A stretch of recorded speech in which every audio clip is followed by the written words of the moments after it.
Hello and welcome to Galactic Wisdom. I'm back on tour. I'm on a 5-month tour around the US. I'm probably going to most US states, hosting contact events and friendship circles. So if you would like to attend any of my events, then just join my website, www.patreon.com/alien contact. The schedule, oh, thank you for putting that up there for me, Bill. The schedule is free to view if you go to the collections section on that website and go to the tour event details section, and everything's free there for you to take a look at and see what's going on my tour. I'm currently in Reno. I just arrived in Reno for about 4 days, Nevada, where a man has been sending me videos of UFOs that he's been seeing when he goes up almost every night on top of some mountain around here in this area. So this evening I'm going to be meeting with him. He's going to take me up onto a mountain here and show me the UFOs that he has been seeing. And the videos are actually quite impressive. So hopefully next week I'll be able to tell you about what he's seeing, whether it's just human-made drones or whether he's connecting with non-human intelligences. So I have hosted 3 events so far on this tour. The first event was a few days ago in Bakersfield, then Fresno. I worked my way up through California, and then Sacramento last night. And some really interesting things have been happening. And I'm going to tell you about these interesting things. And then after maybe 10, 15 minutes about me telling you about these interesting phenomena that I've been seeing, I'm going to continue with my working through of reality. So this will in effect be reality part 4 that follows on from the last 3 podcasts.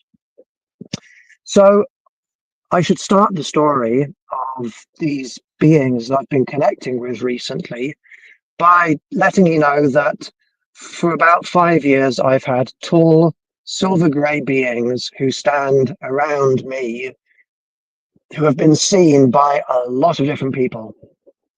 They always describe them in the same way. They're 7 or 8 feet tall. They're very, very tall. People usually put at least 2 verys in front of the word tall before saying what they look like. They're very, very tall, silver grey skin, large bulbous head, and they kind of have an unusual back of their head. There's like a ridge down the back, and there's 2 lobes on top of their heads. I'm guessing they're very intelligent. And a lot of people comment when they perceive these beings are very knowledgeable. That's something that people can pick up from them, that they're very knowledgeable. I guess they're very wise, you could say. Well, these beings have been following me around and protecting me for a number of years. And that protection has been perceived and documented in a number of different ways.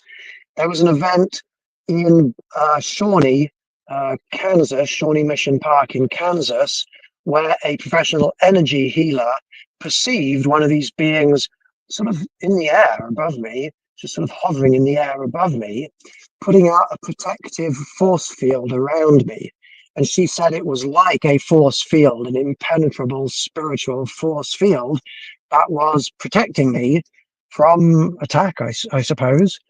And at that same event, one of my other friends, who is also very, very psychic, she's come to a lot of my events before. And usually when she comes to my events, she can feel the energy of the circle, and she positions herself around the circle in a way to complement my energy and the energy of the people there in order to best facilitate contact with these different non-human beings.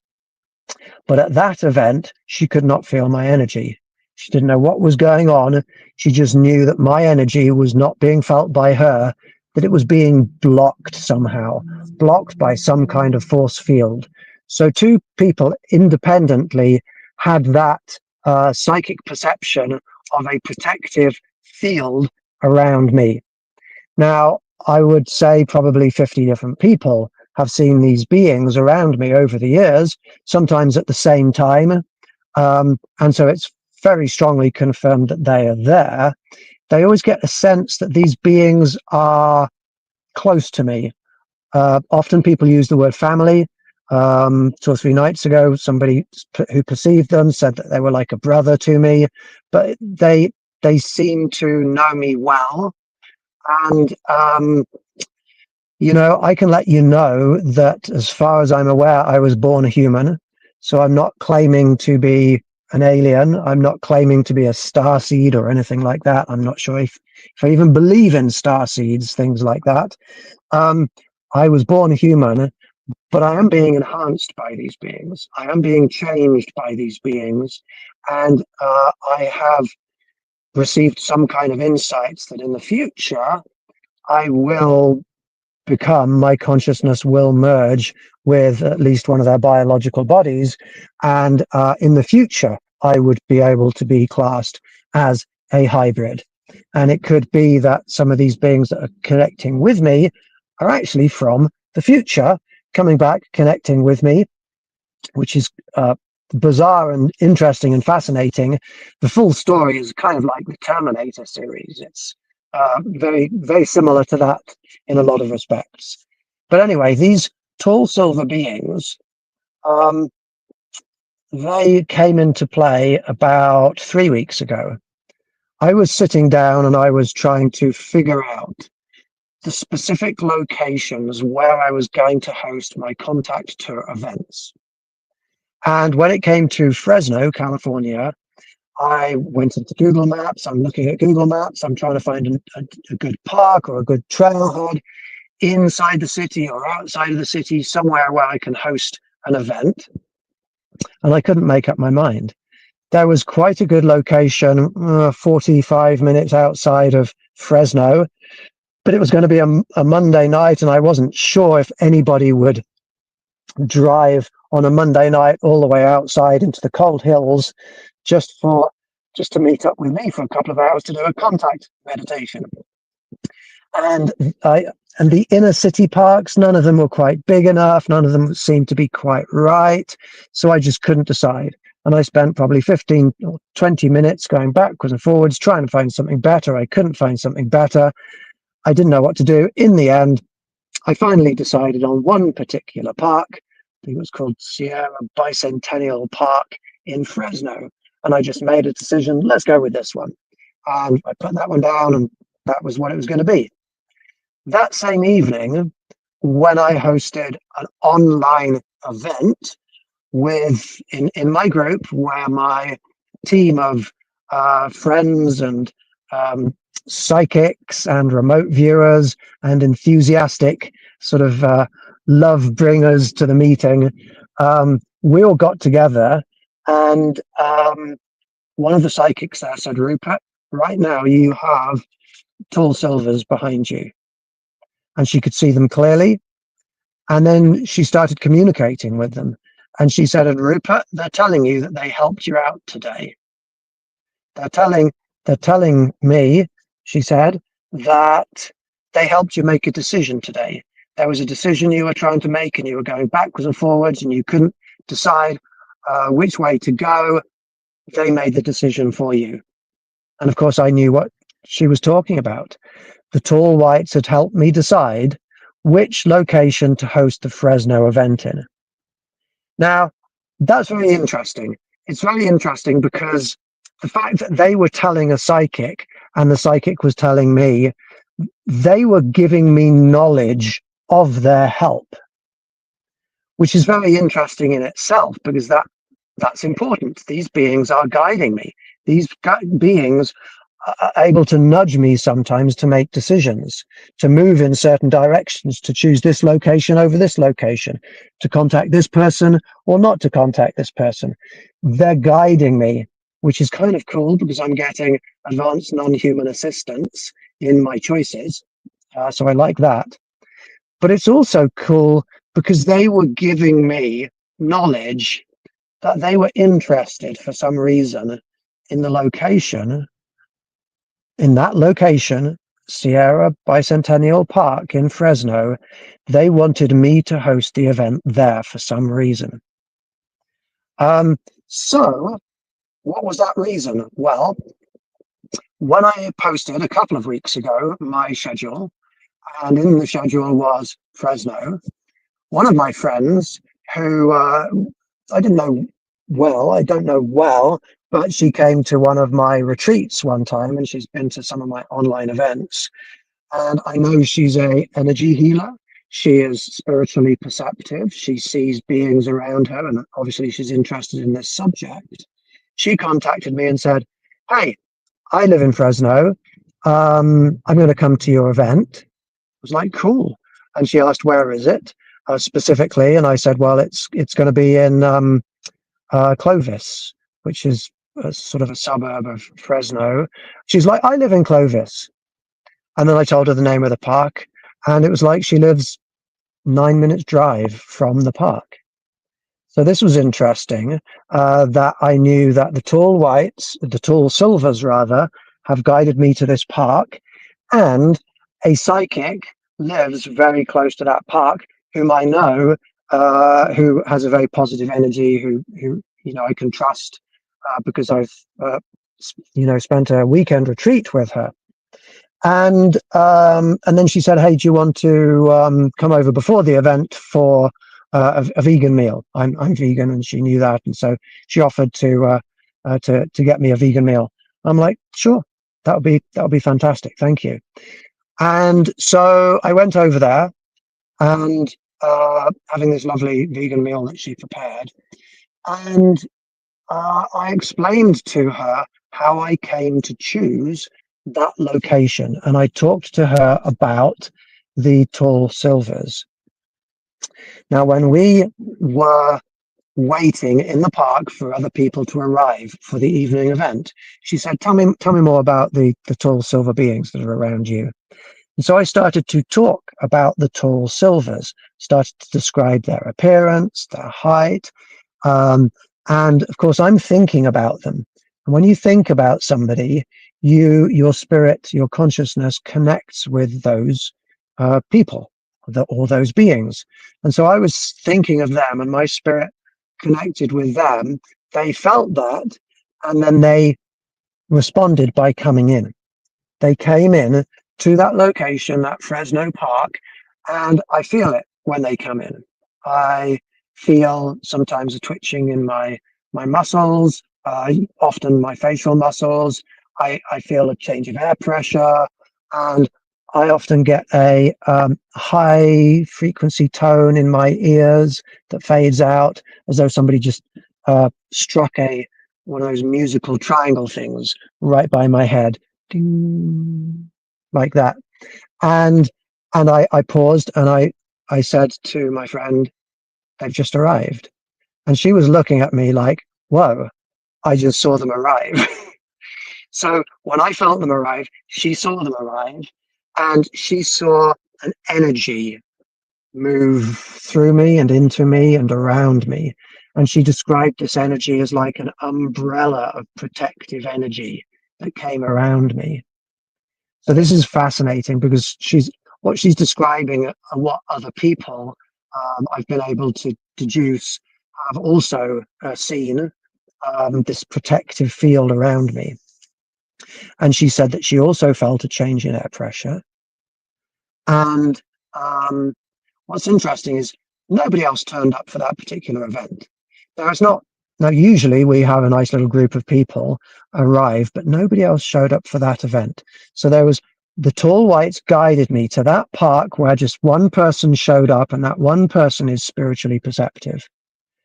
And so she invited me again back to her home, so that we could do a meditation and connect with these beings as planned, but in the warmth of her home. And then when I was sort of interviewing her, I've got her interviewed on camera to talk about her experiences. She told me another interesting thing. She told me that the previous night there had been in her house a bluish green orb And apparently that's not uncommon for her to see orbs, spiritual orbs in her home. But then she was drawn away from the orb to the left, where down her corridor there was a black streak, a fast flying black streak of blackness, of something that whooshed along the corridor. Now, that got my attention, because even though I hadn't talked about that the previous night in Bakersfield, one of the attendees of my Bakersfield event had told me that he keeps seeing black streaks flying around through the air close to the group. Now, that's not a phenomenon that I have particularly tuned into before. It's not something that many people have reported to me before, so I didn't really pay much attention to it. Maybe this man is correct, maybe he's not. I don't know, but there's nothing I can do with that, because this is just a one-off incident of somebody seeing black streaks flying around close to the group. But this woman the next day in Fresno, she told me that the previous day at about 8 p.m., she had seen that black streak in her home. So that was about the same time that I was hosting the Bakersfield event. So that got me thinking, okay, black streaks appearing at my Bakersfield event and simultaneously appearing at my next tour location to the one attendee that I had been guided to meet. What's going on with these black streaks? And so we tried communicating with the black streaks. And what we did was we meditated. I've got all this on camera, but I haven't had a chance to look at my night vision cameras, my thermal imaging cameras, to see if anything was picked up. But what we did was we sat down, got comfortable in the front room, and I led us through a meditation where we astrally projected back one day to the previous evening, to when the black streak had been in this woman's house. And because the black streak was moving fast, we kind of slowed down time. We pulled ourselves to the black streak and we asked for clarification in a very loving, respectful way. Who are you? What are you? And we got a message back. We established a communication with that black streak. And the message was, after we came out of the meditation, and I asked the lady, what did you hear? She said, she heard one word, and the word was message. There was one word, and the word was message. So it's like, well, this is interesting. These black streaks, are they a message in themselves, or is it a being coming with a message for me or for us? What is the message, and what is the nature of this black streak? And we had time, so we did another meditation, and we took ourselves back to the black streak. And what came out of the black streak when we asked it to show its form was an entity, a being, a non-human being that was seen as a black streak when it was moving, but that's not its actual form. Now, we did not see the form of this being clearly, but we were able to both perceive that it was non-threatening, that it was friendly, and that it was there to give me a message. Now, this is an interesting point I'd like to make. And interestingly enough, when I asked Bill, our producer, if he knew anything about black streaks just before this show, he said what I'm just about to say as well. And I think that this is important. Human beings, we talk about dark things as being negative. We talk about light things as being positive. That's sort of an analogy. But we've got to be careful not to make that too literal. Just because something is light in color or appearance or luminous doesn't mean it's a good thing. And just because something is dark in color or appearance, or lack of luminosity, doesn't mean it's a bad thing. So I know that a lot of people will think, oh, a dark streak, that must be like an evil demonic entity or something. But no, I was open to that possibility, but that's not what revealed itself to us.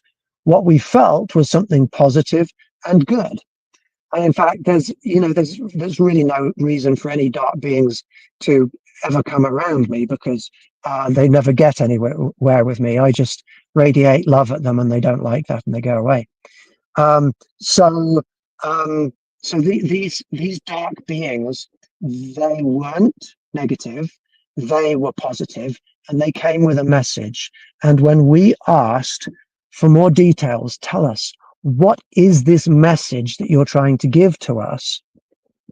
That's when the message came through. And the message came through in the form of a vision of a future event. And the future event was of me being in a clearing, in a forest of trees. And in that clearing, there were a number of different non-human species. And my friend could feel that this message was not coming from one being, this was coming from a group of beings. And she felt that this event was going to happen a little bit later when it warms up a little bit. So maybe the summer, that wasn't clear, but she felt that the message was that I am being invited to go to a meeting, in a clearing, in a forest, with a group of advanced non-human entities. So that was pretty cool.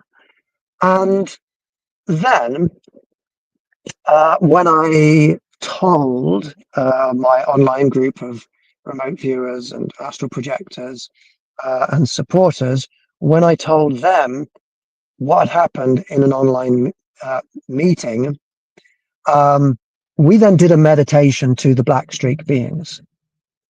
And I told them that there was a message, but I didn't tell them what the message was, because I wanted to see if anybody else could pick up on this message. And so during our astral projection, we connected again with these black beings. And it was then that somebody told me that they had seen some black streaked beings in a vision. And this is before even that meeting. And they had seen a vision with those black streak beings there, of a forest clearing with me in it and a group of beings. That vision was experienced and written down before that meeting. And after the meeting, she sent me all of her notes and drawings of that meeting, and it's quite detailed. So that was pretty amazing. And during my online meditation, there was another person who also perceived a vision of a clearing, and what she perceived is me in the clearing, walking along, and as I walked into the clearing, I changed into a tall silver. Now that's interesting, because that almost might be prophetic in itself, because I feel that in my future I am going to be genetically combined with, or spiritually combined with, or one of my incarnations in the future is going to be hybrid tall silver. And so somebody saw me morphing into a tall silver being in a clearing. That's 3 people saw me in a clearing with a group of other beings. That's the message. So I'm excited about that. It did happen that there were a few other confirmations, different people seeing things that matched up with everything that I've just said here. If I were to tell you the whole story, there'd be lots of other loose ends and not loose ends, tied up ends that have come together to bring us to where we are now. But that's the message. Now, I don't know if that's going to happen during one of my tour events. I don't know if I'm going to be alone when that happens. But I have been being told for a number of years that I am going to have significant contact in a place with trees around. So that's very interesting. And maybe that's another reason why you might want to attend one of my tour events to see if anything like that happens. Okay, that is where I've got to now. I am in Reno. Tomorrow evening in Reno, I am hosting a contact event here. Then I can't remember which days these are going to be, but I'm heading down through Nevada. I'm going to go to Hawthorne. Never been there before. I don't know what's there. I am going to go to Tonopah, and I've never been to Tonopah before, but that is the nearest sort of public residential city that is closest to Area 52. Area 52 is like Area 51, and somebody's touching my cheek, so that's interesting while I'm talking. Hello, and thank you for being here. Maybe that means you're going to join me in my in Tonopah. I don't know. But Area 52 is close to there, and because it's less well known, I wouldn't be surprised if more interesting stuff is going on there than in Area 51.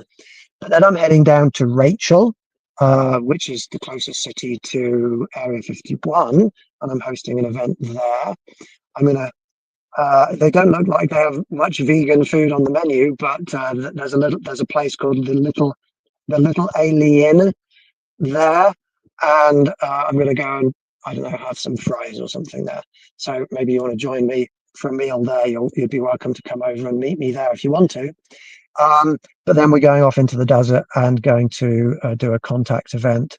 Not close to Area 51. I mean, it's about 20 miles away, but that's close enough that if there's lights above Area 51, we would be able to see the sky above Area 51.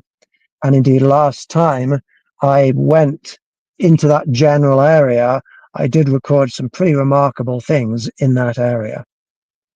So I invite you to join me there. Then I'm continuing down to Las Vegas.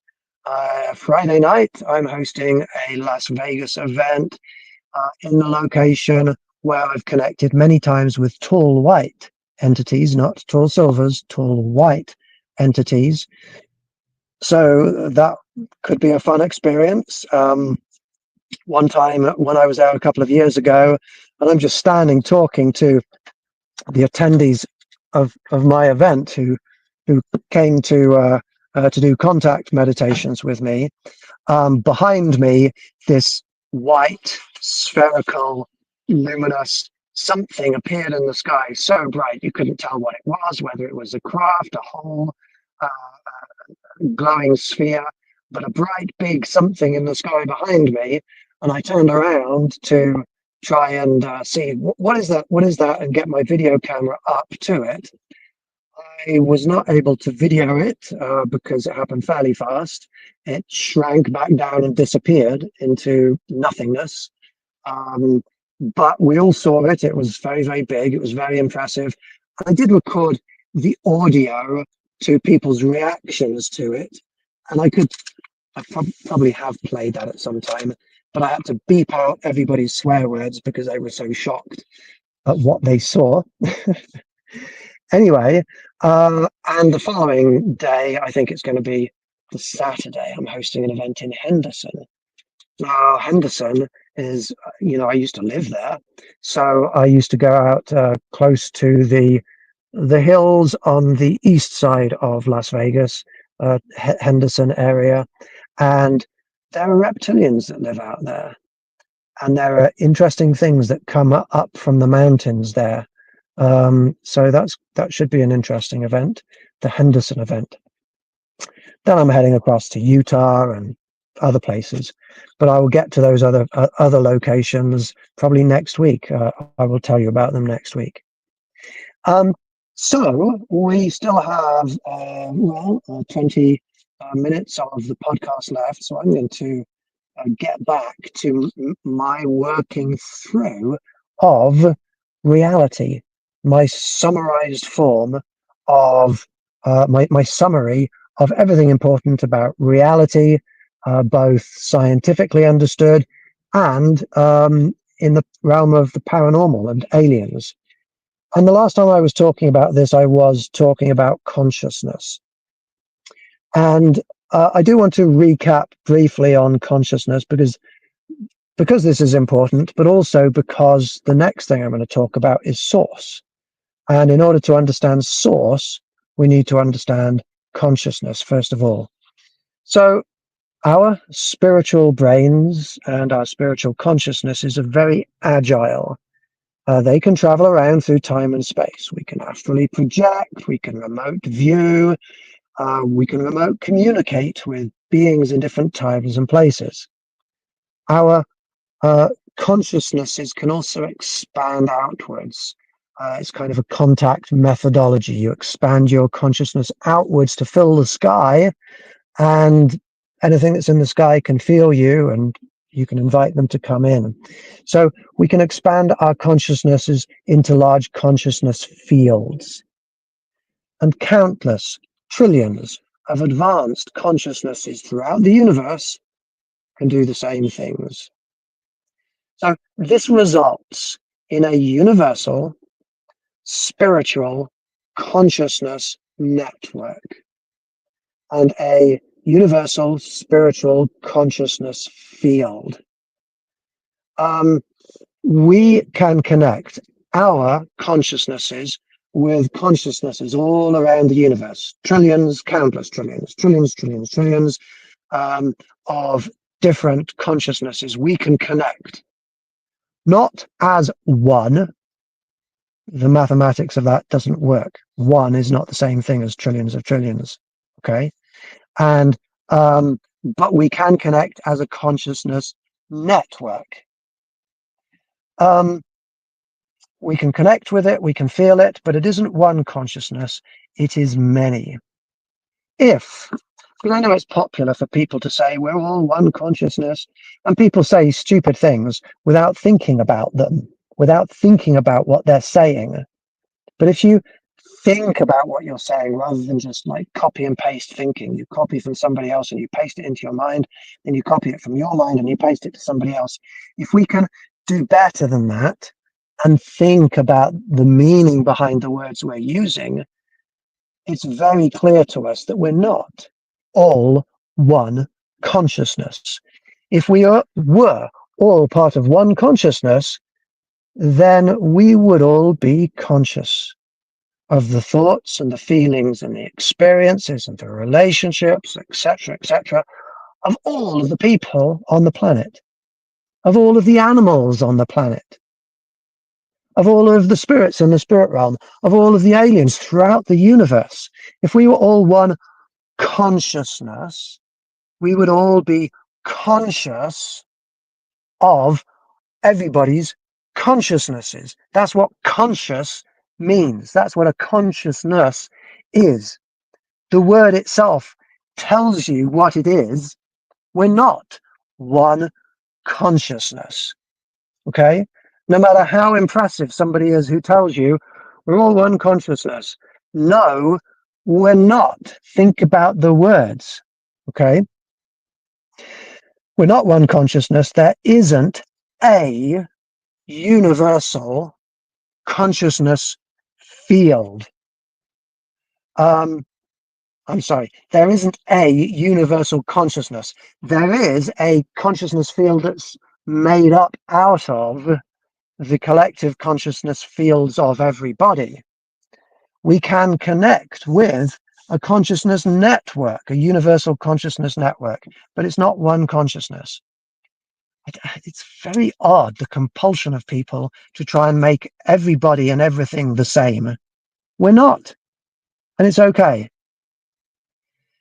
The difference between a universal consciousness and a universal consciousness network is a bit like the difference between there being just one huge computer on this planet, that's like a single universal consciousness, and there being a international network of individual consciousnesses.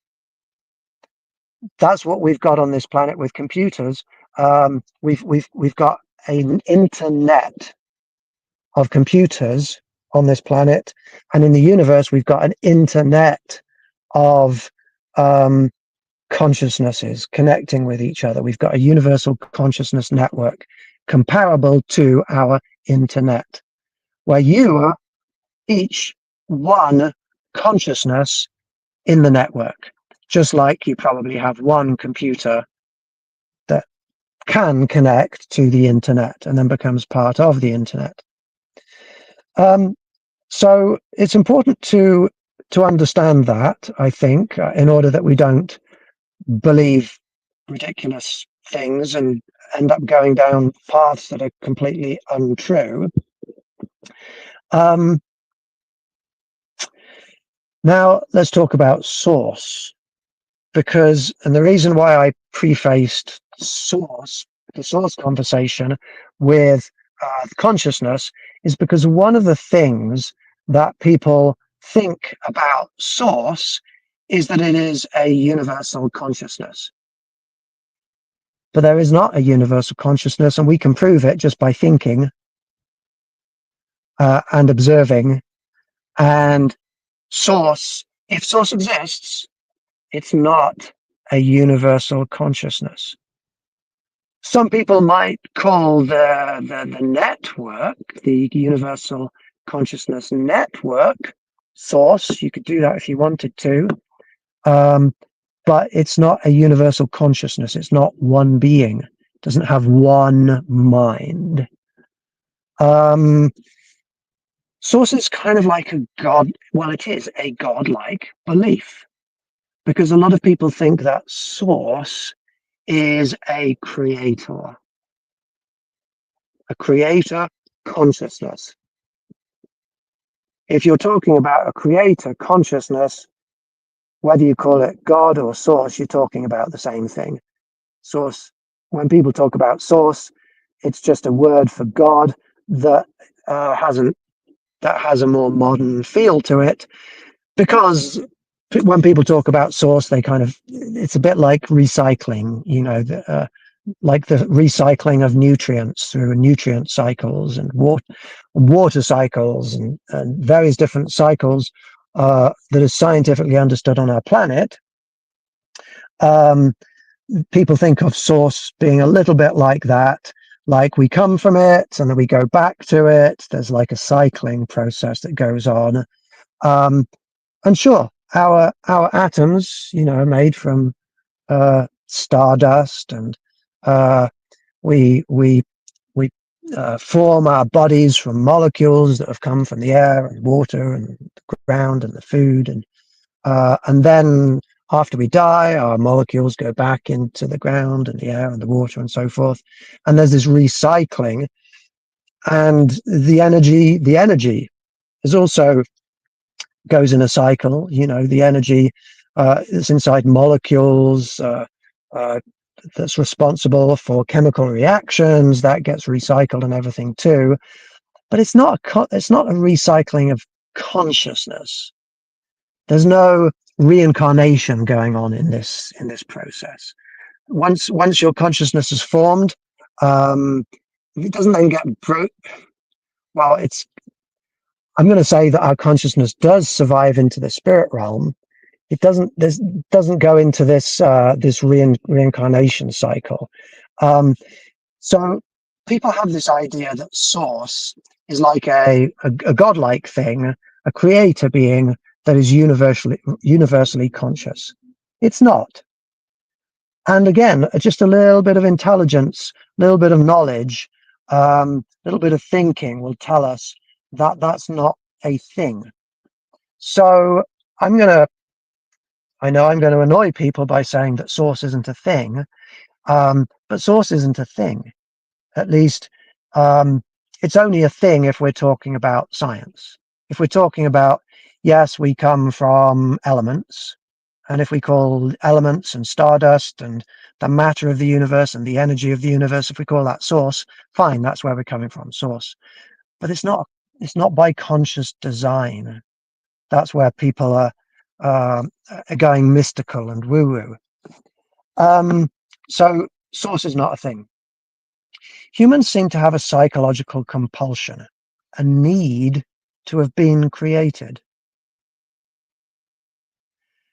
And, you know, part of me wants to say it's very odd, but it isn't really odd. It's completely understandable. There are many reasons why people like the idea that they have been created and they didn't just form naturally.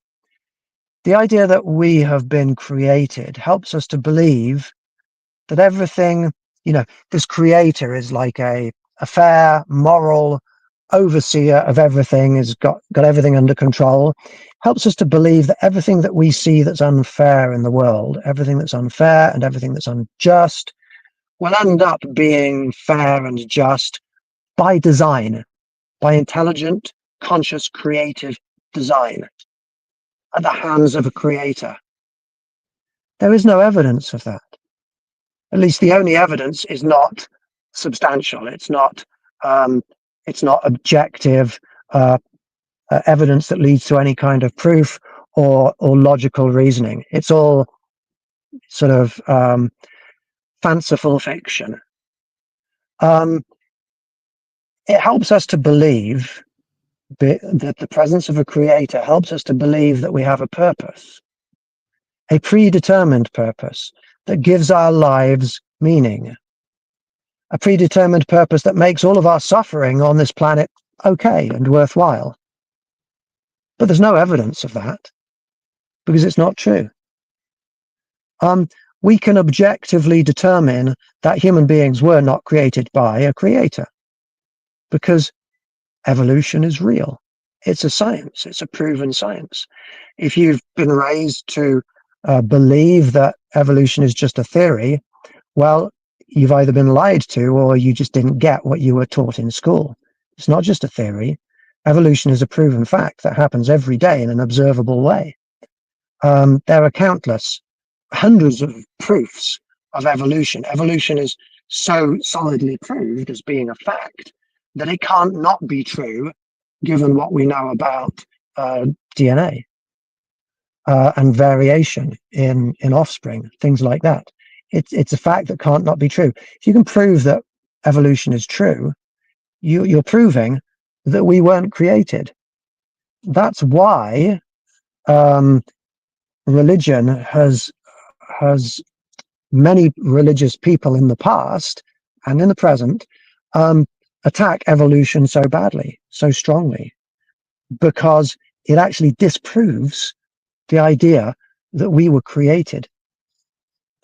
It makes human beings feel good to think that we are somehow special by design. Somebody created us purposefully. It helps us to believe that everything's going to be all right in the end. That's a common belief. People say to me when I talk about climate change or nuclear weapons or the erosion of democracy on the planet, people say everything's going to be okay in the end. That is not wise. It's not consistent with reality. It's not consistent with the history of humanity. And it is simply sticking one's head in the ground. Galactic wisdom, cosmic wisdom, alien level wisdom is not about just accepting whatever belief feels good. It's about learning truths. Because when you know truths, you can make your good by solving the problems. And then on top of your having solved the problems, then you can make everything good and everything all right. But it's not going to be all right just by saying it. You've got to focus on what is real before you can solve the problems. It's one of the things that our alien friends are trying to help us to do. It helps us to believe that a creator being cares about us, that we have a supernatural parent, a father, looking over us. That's a nice feeling to think of a parent. Like we're children, we have parents, and that feels good. Well, if we were to have a parent, it's not a creator being. It would the nearest analogy to a parent, the nearest beings that fit the analogy of being parents to us are non-human entities, are aliens, and they are here to give support and advice and even protection to people who are not sticking their heads in the sand, who are trying to push towards solving problems, and not just pushing the problems aside, or even because when we push the problems aside, when we ignore the problems, we often are contributing to the problems at the same time. That's not wise. So there is no creator being, there's no source, at least not a conscious source, not an intelligent source, not a creator source.